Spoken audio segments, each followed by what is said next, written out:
Let us open our Bible on Jeremiah 33 verse 20.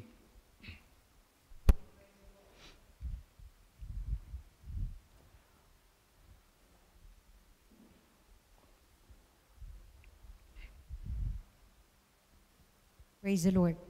Thus says the Lord, if you can break my covenant of the day and my covenant of the night, and that there should not be day and night in their season.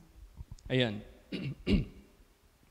Napaka-importante po ang covenant ng ating Panginoong Diyos na hindi ito ma-break ng bawat isa sa atin. Bakit? Sinasabi niya dito, thus saith the Lord, if he can break my covenant of the day and my covenant of the night, and that there should not be day and night in their season. So, ano yung covenant? Covenant, this is agreement between God and us. Agreement. May pangako ang Diyos na buhay na walang hanggan. Ano yung agreement na ginawa niya sa atin pag ginawa natin ang kanyang kalooban? Nangako siya ng buhay na walang hanggan. Ano yung agreement? Kung tayo ay makapagpatuloy hanggang sa wakas, na tapat at masunurin dyan sa Kanya. Ano yung agreement? Na tatanggapin tayo sa kaharian ng Diyos.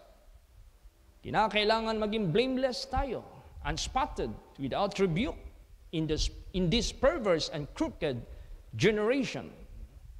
So, wag nating i-break ang covenant ng Diyos na ginawa niya sa atin. Kasi walang gabi, walang araw, walang season sa mga bagay na ito. Ibig sabihin niyan, anytime i-break natin ang ating covenant, ibig sabihin niyan, anytime mag-disobey tayo dyan sa Kanya, then He can also make the so-called breach of promise. Pag sinabing breach of promise, i-break niya ang Kanyang pangako. So, it doesn't matter who you are. Kahit sino ka pa sa sanglibutang ito. Basahin natin. Jeremiah 33 verse 21. Praise the Lord. Then may also my covenant be broken with David my servant, that he should not have a son to reign upon his throne, and with the Levites, the priests, my ministers. Look at that. Merong covenant ang Diyos kang King David na ang Israel ay paghaharian ng kanyang mga anak. Pero the moment sino man sa kanila ay mag-break ng kanyang covenant, pwede niyang i-break ang kanyang covenant na ipinangako niya kay David.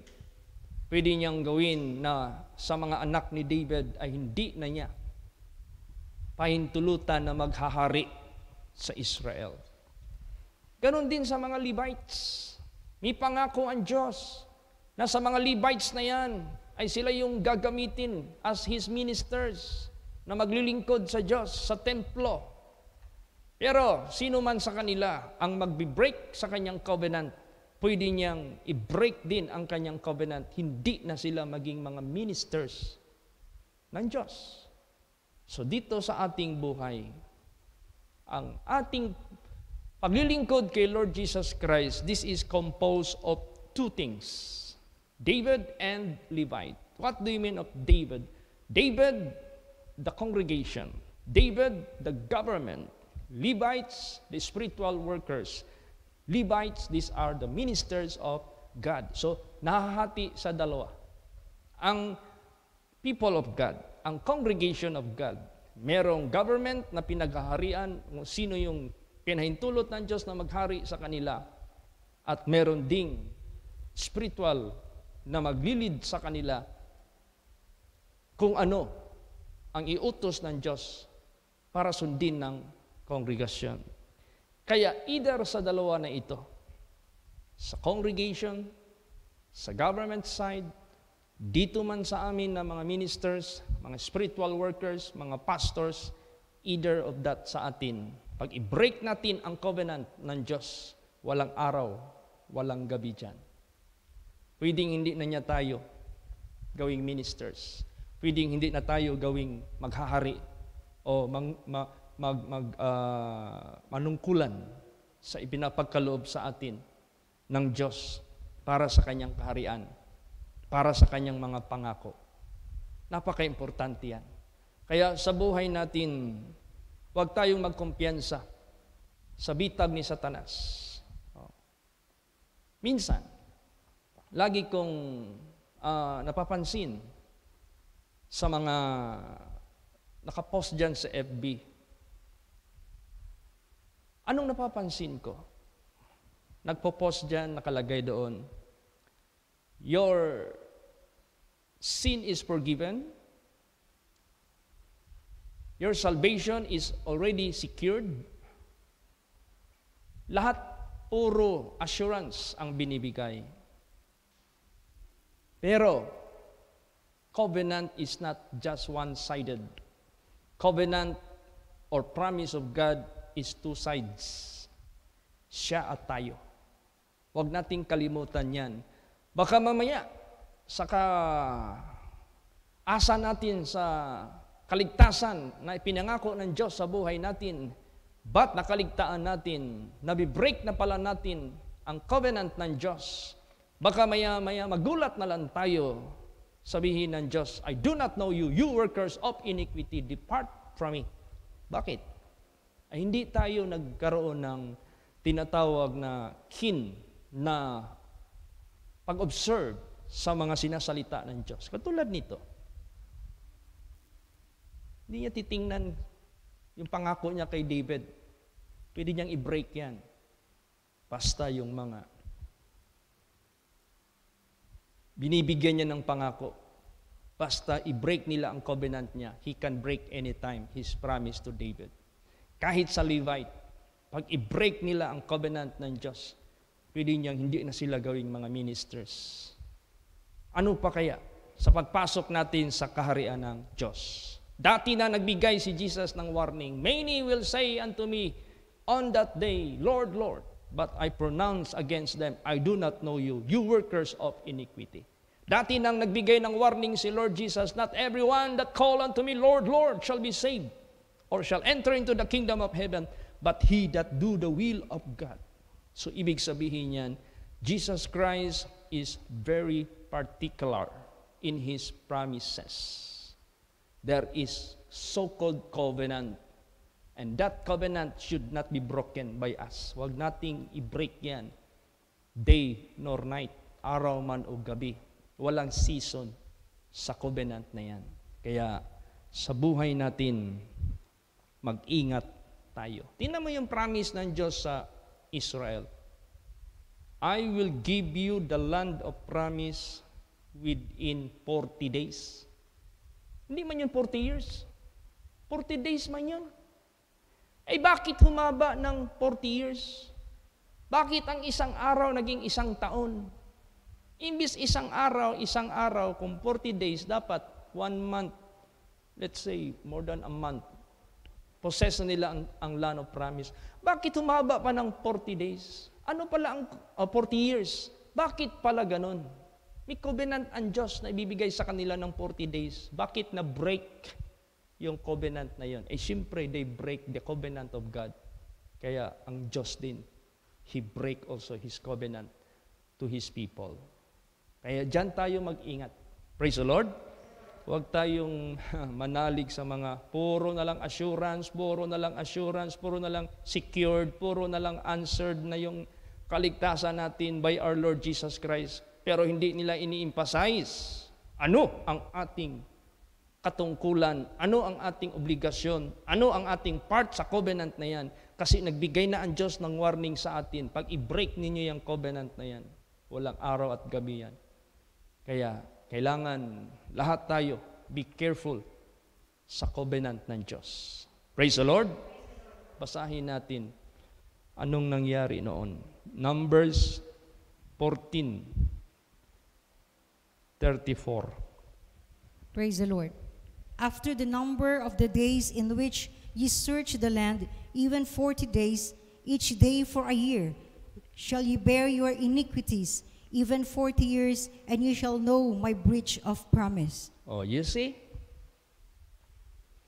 After the number of days in which ye search the land, even 40 days, each day for a year, shall ye bear your iniquities, even 40 years, and ye shall know my breach of promise. Bakit? Bakit nagalit ang Diyos sa kanila? Bakit hindi tinupad ng Diyos ang 40 days na yan? Bakit humaba pa ng 40 years? Dahil nung pina-spy ng Diyos yung land of promise na yan, anong dinala ng mga spies sa kongregasyon? Basa. Numbers 14:35 hanggang 38. Praise the Lord. I, the Lord, have said, I will surely do it unto all this evil congregation that are gathered together against me. In this wilderness they shall be consumed, and there they shall die. And the men which Moses sent to search the land, who returned and made all the congregation to murmur against him, by bringing up a slander upon the land, even those men that did bring up the evil report upon the land died by the plague before the Lord. But Joshua the son of Nun and Caleb the son of Jephunneh, which were of the men that went to search the land, lived still. Yes. Naalala nyo? Yung verse sa number 14:34, after the number of the days in which ye search the land. Matapos ninyong pinasuri, ilang araw lang ang land pinasuri ninyo. Anong resulta sa pagpasuri? Nagdala sila ng evil report. Nagdala sila ng slander doon sa kongregasyon. Imbis 40 days lang, maangkinan nila ang land of promise. Humaba ng 40 years. Kaya, yun ang breach of promise ng Diyos sa kanila. Si Joshua and Caleb, yun yung nakapasok sa land of promise.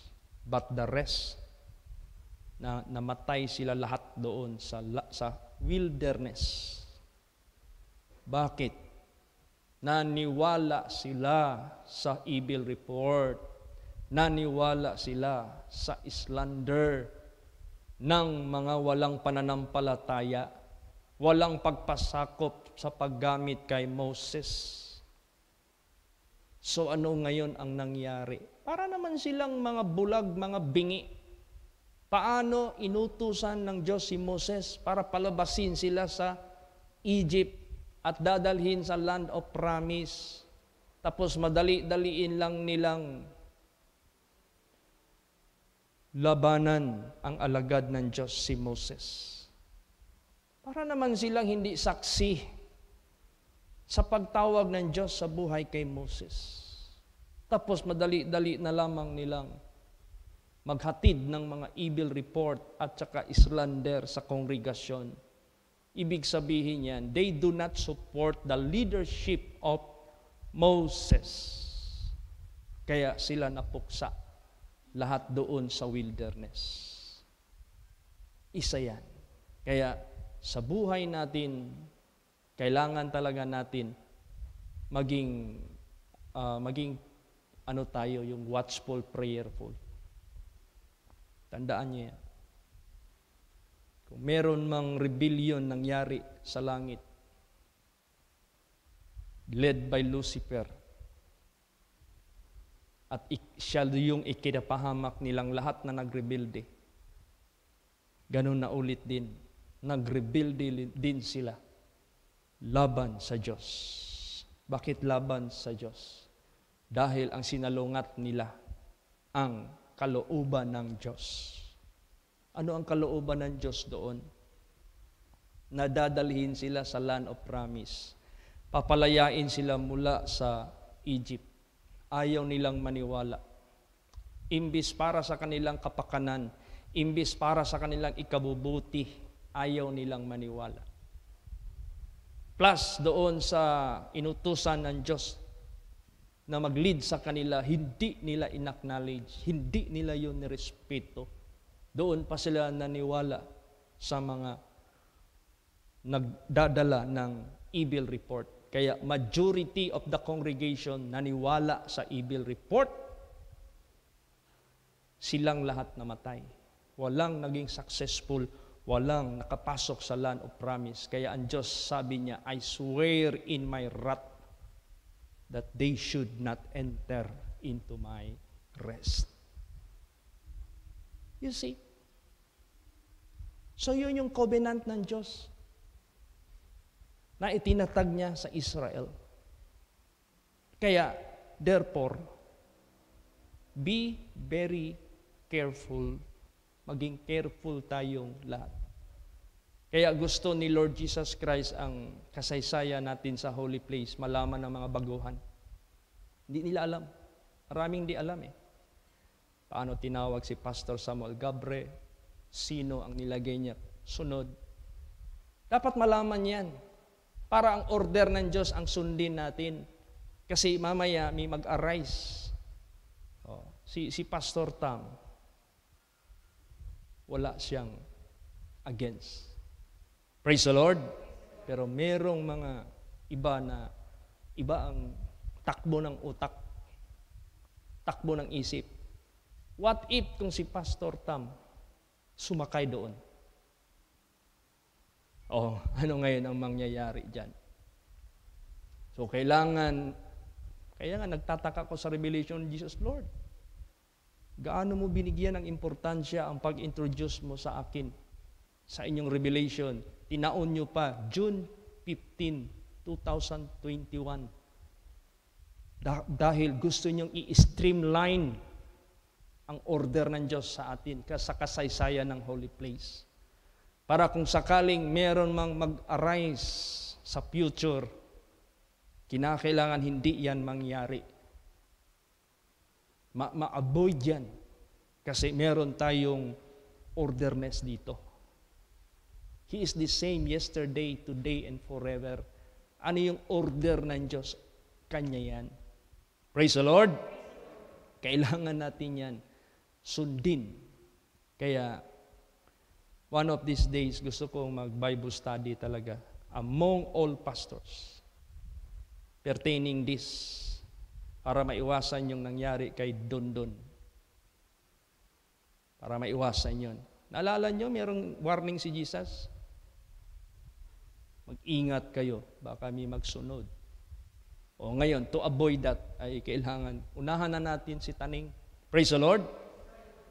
Kasi kawawa naman kasi yung ma-deceive ni Satanas. Do you think masaya yung na-deceive ni Lucifer? Do you think masaya yung mga naniwala sa mga 10 spies? Do you think nagtagumpay yung naniwala kay Datan, Kura, and Abiram? Nangamatay sila lahat sa wilderness. Hindi sila nakapasok sa land of promise because they break the protocol of God. Anong protocol of God? Yung order ng Diyos. Praise the Lord. Ngayon, unti-unti ko nang naintindihan. This is not about me. This is about the protocol of God. This is about the order of God to avoid disorderness, to avoid confusion, to avoid future na mga mag-arise, na mag-revolt o mag-rebelde. Kailangan pagtibayin natin yung unity natin. Kailangan pagtibayin natin yung alignment ng ating pagsunod sa order ng Diyos. Praise the Lord. Napakahalaga niyan eh. Look at the Bible. Pasahin natin yung history dyan sa Israel. Pag ma-disalign yan, meron talagang disadvantage. Meron talagang hindi maganda. So, salamat ako dahil nag-talk kami ni Pastor Tam. Kasi si Pastor Tam, alam niya ang totoo lahat. Sinuportahan niya lahat anong order ng Diyos dito. Alam niya lahat yan. Kasi nauna pa yan sa akin eh. Praise the Lord. Oh. Kaya kayo iba dyan ng mga junior missionary, huwag kayong magpataka. Pag meron kayong doubt sa nangungulo sa inyo na ginagamit ng Diyos, direct kayong tumawag. Pastor Chit, tanong kayo. Anong ginawa ninyo sa pagpaaral sa inyong anak doon sa Canada? Ginamit nyo yung budget ng simbahan natin? Baka yan ang duda mo, di at least madipinsahan ko yung sarili ko, ma-explain ko para hindi kayo magkasala. Praise the Lord. Ganon. To avoid. Kaya huwag kayong basta-basta. Kailangan natin. Hiningi ko yan kay Lord Jesus, baby. Itong pagpunta mo doon, hindi ito This is for the work of the ministry. Pag will ito ni Lord Jesus Christ, kahit anong hirap magpaaral doon, God will provide. God will make a way. Lahat, provided ni Lord Jesus. Naggawa ng way si Lord Jesus. Ang purpose namin dyan, para in case maging PR ka na doon, kami na iyong parents, petitionan nyo kami or sponsoran mo kami sa future para maglabas-pasok na lang kami sa Canada. We have no intention to stay in Canada, but for the mission, para labas-pasok kami doon, wala na tayong problema. Di na kami apply ng tourist visa. Yun. Praise the Lord.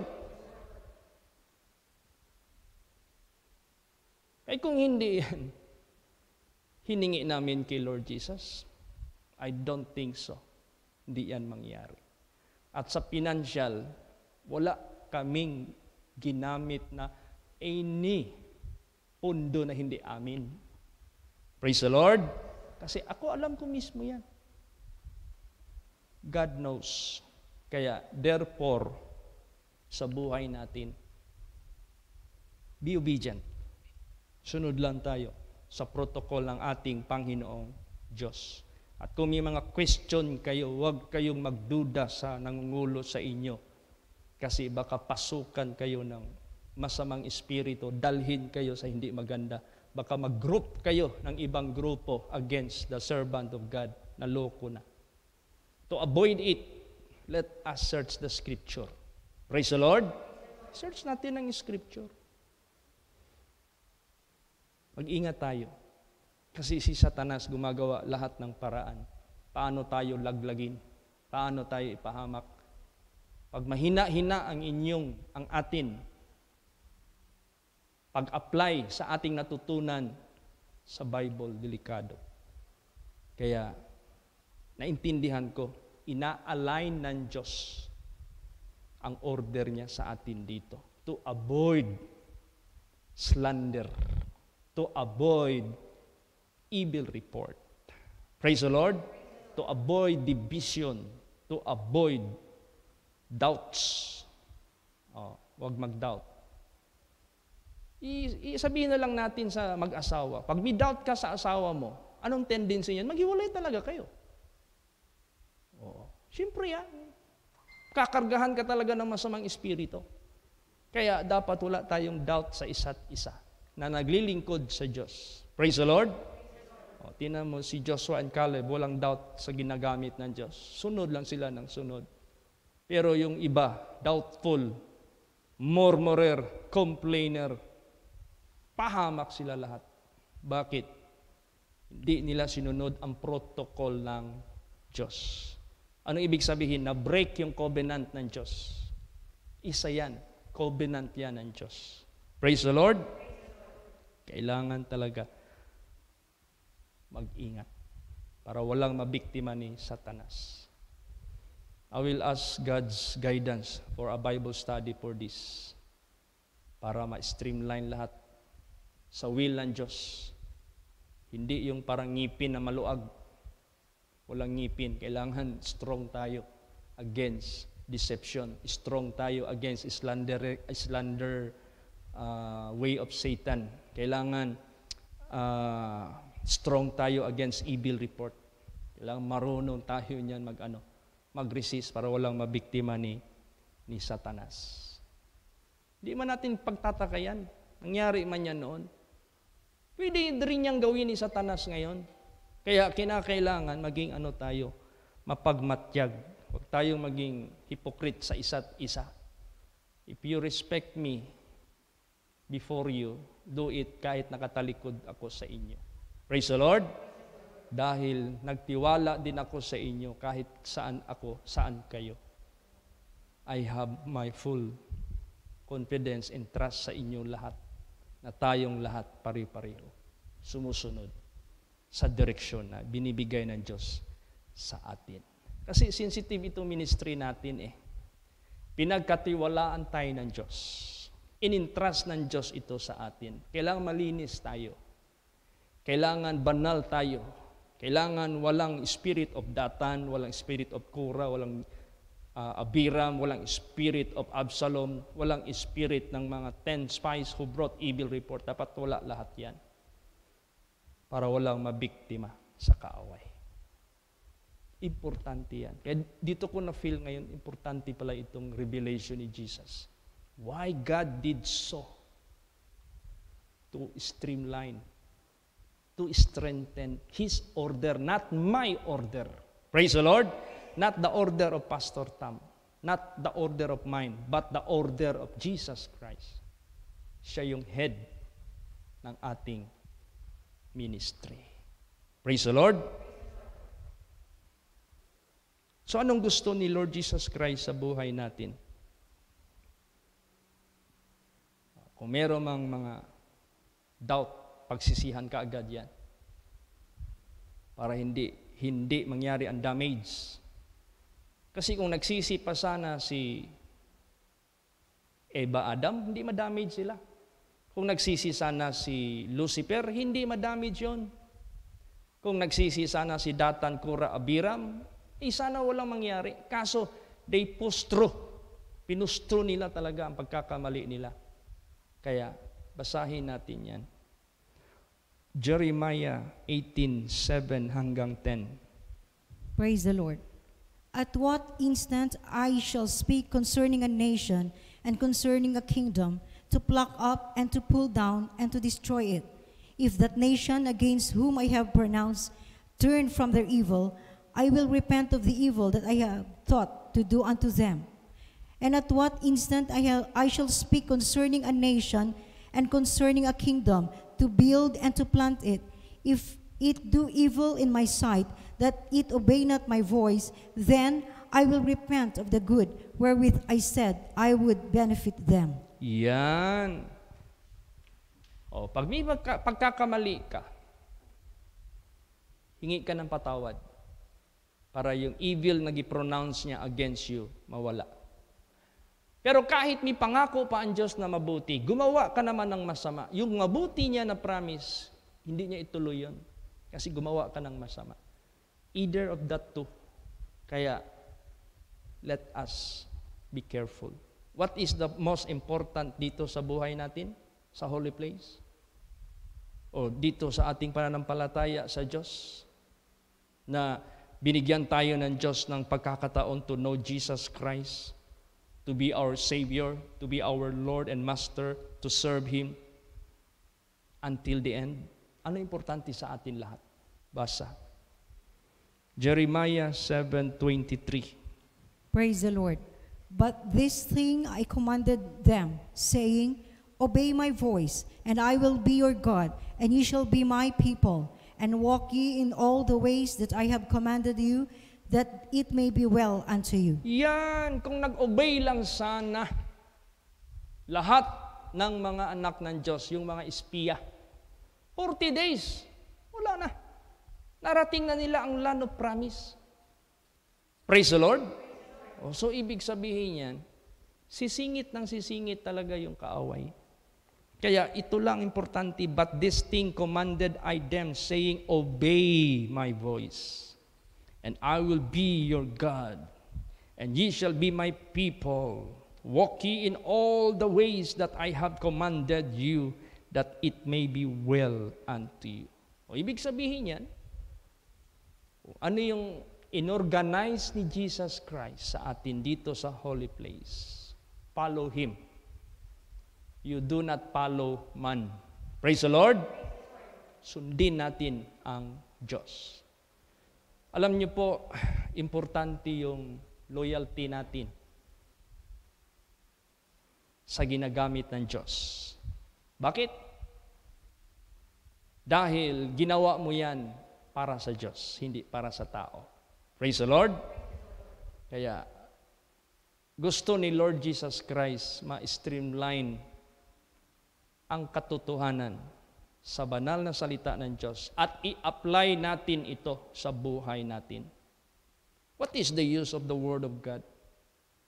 For our wisdom, for our learning, for our guidance, for our direction.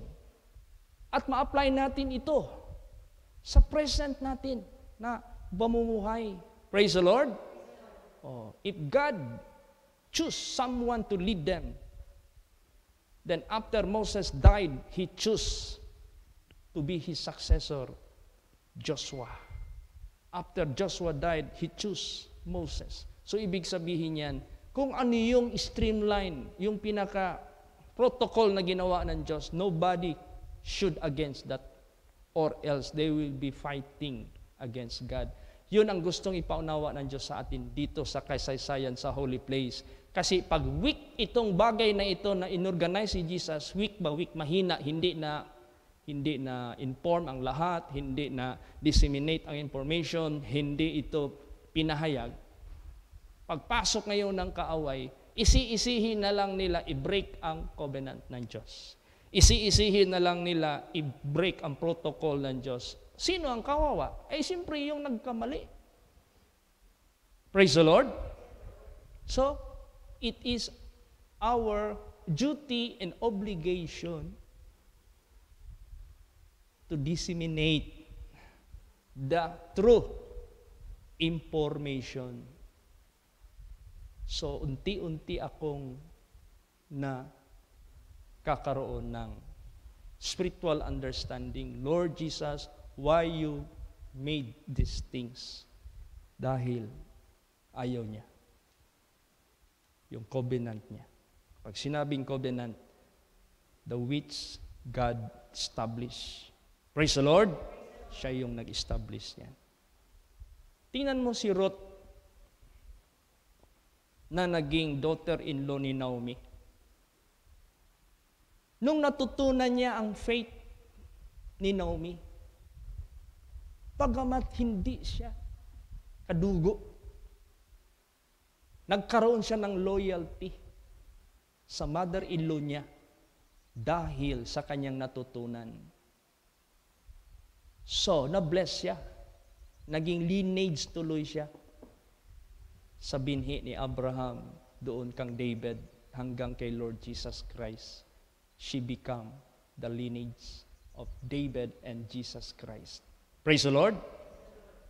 You know, because of what? Because of loyalty sa natutunan niya sa Israel, sa Diyos. Anong panindigan ni Ruth? Basahin natin. This is the loyalty of Ruth. Ruth 1:16 and 17. Praise the Lord. And Ruth said, entreat me not to leave thee, or to return from following after thee. For whither thou goest, I will go, and where thou lodgest, I will lodge. Thy people shall be my people, and thy God my God. Where thou diest, will I die, and there will I be buried. The Lord do so to me, and more also, if aught but death part thee and me. Loyalty of Ruth to her mother-in-law. For the sake of the Lord, for the sake of God, of Naomi, ginawa yan ni Ruth. Look at Ruth. Diba? He married to Boaz. And they begot Jesse.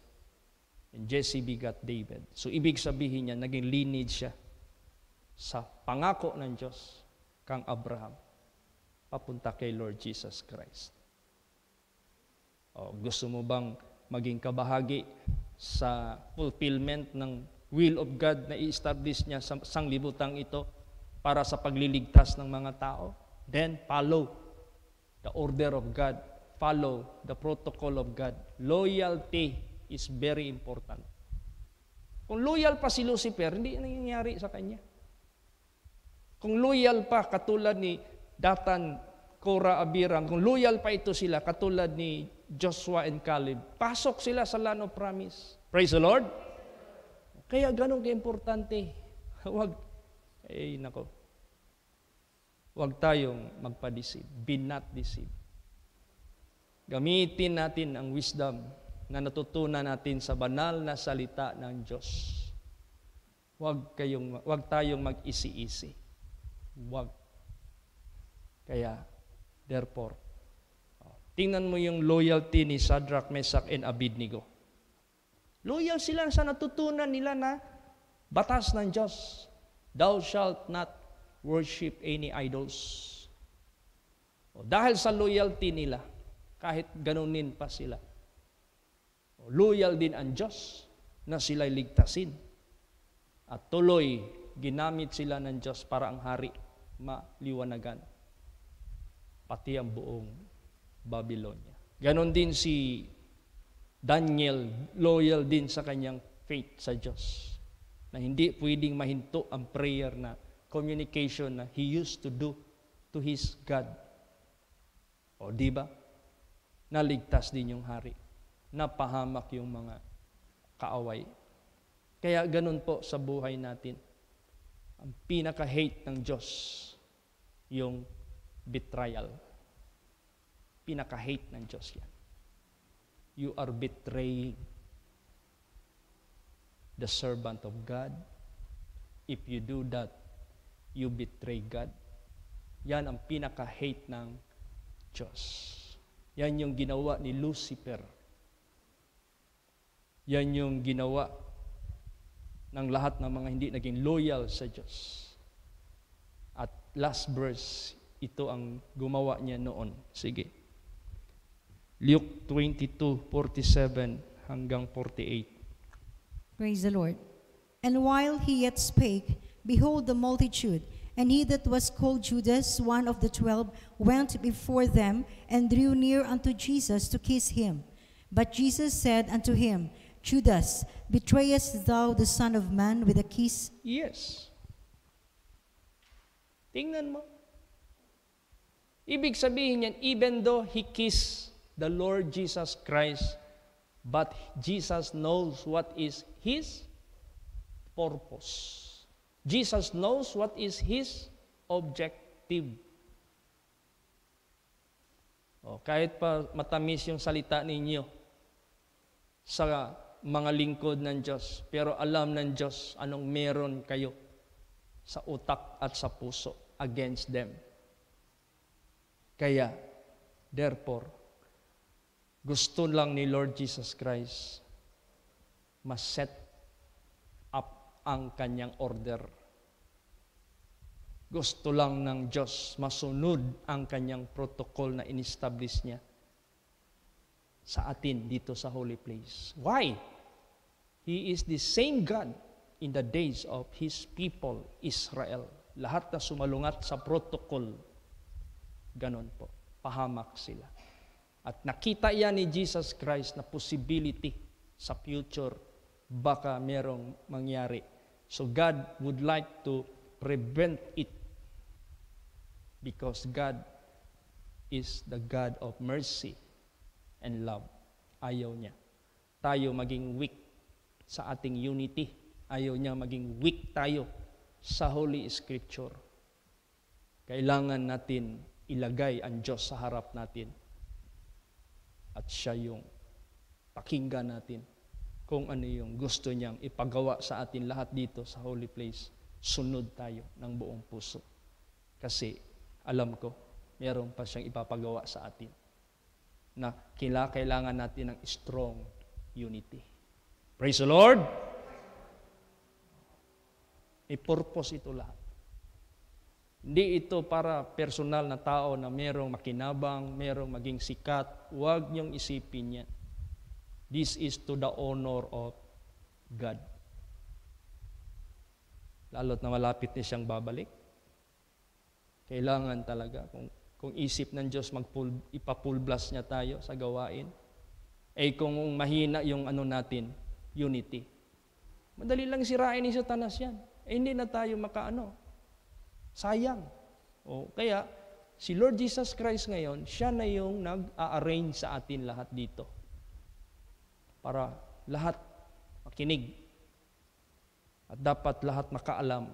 Para kung sakaling susulsul si Satanas, kaya nyo yung i-resist kasi alam nyo ang totoo sa kanyang protocol, sa kanyang covenant. Praise the Lord!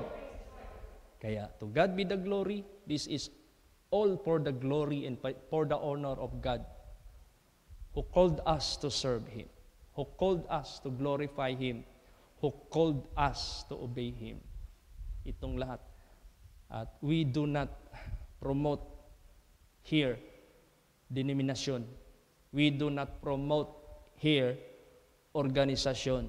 But we promote here God, our Lord Jesus Christ, para gamitin niya tayo sa pagligtas ng iba.